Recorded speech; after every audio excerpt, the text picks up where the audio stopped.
Proposition de loi sur l'intelligence artificielle. Quels enjeux pour les entreprises? Adoptée au Sénat le 8 avril 2026, la proposition de loi relative à l'instauration d'une présomption d'utilisation des contenus culturels par les fournisseurs d'intelligence artificielle concerne d'abord les œuvres, puis, par ricochet, les plateformes d'IA et les entreprises ayant recours à l'IA générative dans leur activité. Cette lecture élargie aide à comprendre un texte pensé pour la création, mais utile bien au-delà du seul champ culturel. Proposition de loi intelligence artificielle, contenu visé et protection recherchée. Le texte porte sur les œuvres et autres objets protégés par le droit d'auteur et les droits voisins. Son point de départ reste donc bien culturel. Auteurs, éditeurs, producteurs, médias, studios et entreprises créatives figurent au premier rang des acteurs concernés.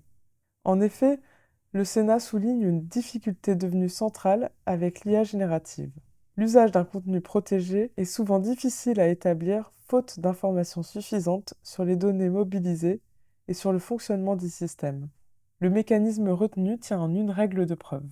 Devant le juge civil, l'utilisation d'une œuvre ou d'un autre objet protégé pourrait être présumée dès lors qu'un indice lié au développement d'un système d'IA, à son déploiement ou aux résultats générés rend cet usage vraisemblable. Le Conseil d'État précise un point essentiel. La mesure crée une présomption d'usage, non une présomption d'atteinte au droit de propriété intellectuelle. Autrement dit, le texte ne crée pas un nouveau droit d'auteur. Il rend la preuve plus accessible dans un litige. Plateforme d'intelligence artificielle et entreprises utilisatrices, des enjeux distincts. Pour les fournisseurs de modèles et de systèmes d'intelligence artificielle, le sujet touche à la documentation, à la traçabilité des données et aux futures discussions sur les licences.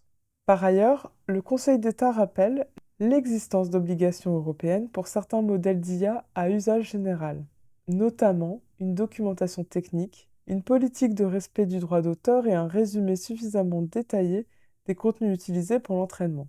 Le texte adopté au Sénat vient donc s'ajuster à un cadre déjà en construction. Les entreprises utilisatrices ne restent pas à l'écart. Une société peut ne développer aucun modèle tout en produisant des textes, des images, du son ou des synthèses à partir d'un outil tiers. Elle peut aussi affiner un système existant sur des données internes. Dans ce type de configuration, la question de l'origine des contenus, des autorisations d'usage et des garanties prévues par le fournisseur prend une place beaucoup plus forte. À ce titre, 3 points méritent une attention particulière. L'origine des contenus injectés dans les outils d'IA. Les garanties prévues dans les contrats fournisseurs. Les règles internes entourant l'usage de l'IA générative.